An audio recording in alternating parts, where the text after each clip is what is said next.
To understand generators, we first need to understand what iterators are. When you create a list, you can read its items one by one. Reading its items one by one is called iteration.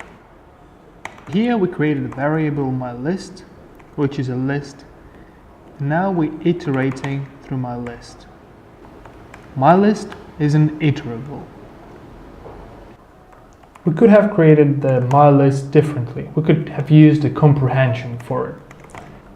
So now let's create mylist variable using list comprehension. Now we iterate through it. Everything you can use for in construct on is an iterable. Iterables are handy because you can read them as much as you wish, but you store all the values in memory, and this is not always what you want when you have a lot of values.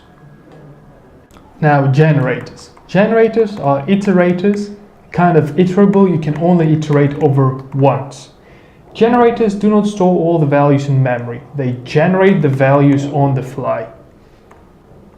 Now, the notation for the generators is the same as we use for the list comprehension, but we use round brackets instead of using square brackets.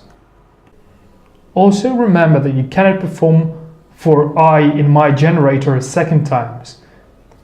Now we'll create a function that will return a generator.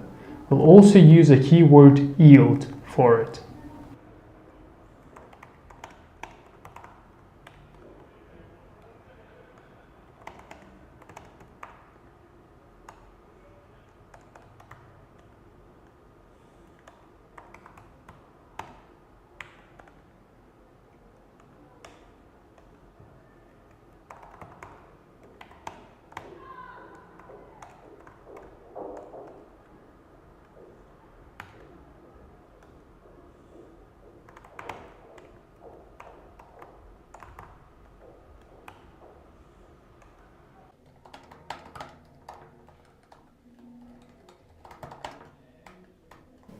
Here it's a useless example, but it's handy when you know your function will return a huge set of values that you will only need to read once.